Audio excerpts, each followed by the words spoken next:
ಏನೇ ಹೇಳ್ರಿ, ಈ ತರ ಟ್ರಿಪ್ಪಿಗೆ ಬಂದಾಗಲಿ ಎಲ್ಲಾರ ನಾವು ರೈಡ್ ಮಾಡಕ ಹೋಗುವಾಗಲಿ ಈ ತರ ರೋಡ್ ಸೈಡ್ ಒಳಗಿರೋ ಡಬ್ಬೆ ಅಂಗಡಿ ಒಳಗೆ ಇಂಥ ನೇಚರ್ ಒಳಗೆ ಊಟ ಮಾಡೋದು ಖುಷಿ ಐತಲ್ಲ, ಯಾವ 5 ಸ್ಟಾರ್ ಹೋಟೆಲ್ ಒಳಗೆ ಹೋದ್ರೂ ಸಿಗಂಗಿಲ್ಲ. ಇಂಥ ಪ್ರಕೃತಿ ನಡಕ್ ಕುಂತು ಊಟ ಮಾಡೋದೈತಲ್ಲ, ಅದೊಂಥರ ಆನಂದನ ಬೇರೆ. ನೀವು ಬೇಕಾದಂತ 5 ಸ್ಟಾರ್ 5,000 ರೂಪಾಯಿ ಕೊಟ್ಟು ಊಟ ಮಾಡಿದ್ರು ಇಷ್ಟೊಂದು ಖುಷಿ ಸಿಗಲ್ಲ.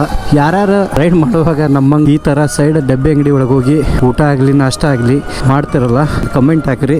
ನಾವು ಯಾವುದೋ ರೈಡ್ ಹೋಗ್ಲಿ ಇದೇ ಥರ ಅಂಗಡಿದಾಗ ಹುಡುಕಿದ್ರೆ ನಾವು ಯಾವುದೋ ಥರ ದೊಡ್ಡ ಹೋಟೆಲ್ಗೆ ಹೋಗಿ ಆಡಂಬರವಾಗಿ ಊಟ ಮಾಡೋಂಗಿಲ್ಲ. ಯಾಕಂದ್ರೆ ರೈಡ್ ಹೋಗುವಾಗ ಮಿತಿಯಾಗಿ ದುಡ್ಡು ಉಳಿಸ್ಬೇಕು. ಸೊ ಹಾಗಾಗಿ ನಾವು ಕಮ್ಮಿ ಬಜೆಟ್ ಒಳಗೆ ಈ ಥರ ಹೋಟೆಲ್ ಅಂತಲ್ಲಿ ಹೋಗಿನ ಊಟ ನಾಷ್ಟ ಮಾಡೋದು, ಅಲ್ಲೇ ನಮ್ದು ರೊಕ್ಕ ಉಳಿತೈತೆ ಅರ್ಧ. ಸೊ ಇದ್ರೊಳಗೆ ನಮಗೆ ದೊಡ್ಡ ಸ್ಥಿತಿ ಅದು ಇದು ತೋರಿಸೋದು ಅವಶ್ಯಕತೆ ಇಲ್ಲ. ನಮ್ಗೆ ಜಸ್ಟ್ ಹೊಟ್ಟೆ ತುಂಬಿದ್ರೆ ಸಾಕಾಗಿರ್ತೈತಿ. ನೀವು ಇನ್ನೊಂದು ವಿಚಾರ ಮಾಡ್ರಿ, 1,000 ರೂಪಾಯಿ ಕೊಟ್ಟು ಊಟ ಮಾಡಿದ್ರು ಇವ್ರ ಕಡೆ ಸಿಗುವಂಥ ಟೇಸ್ಟ್ ಯಾವುದು ಸಿಗಲ್ಲ. ನಮ್ಮ ಹುಬ್ಳಿಲಿಂದ ಕುಮಟಾ ಅಥವಾ ಮಂಗಳೂರು ಕಾರವಾರ ಹೋಗೋದು ಅಡಿ ಒಳಗೆ ಯಲ್ಲಾಪುರ ಘಾಟ್ ಮುಗಿದ್ಮೇಲೆ ಇವ್ರ ಹೋಟೆಲ್ ಐತಿ. ಬಂದವರು ಇಲ್ಲಿ ಟಿಫಿನ್ ಮಾಡ್ಕೊಂಡು ಹೋಗ್ಬೋದು.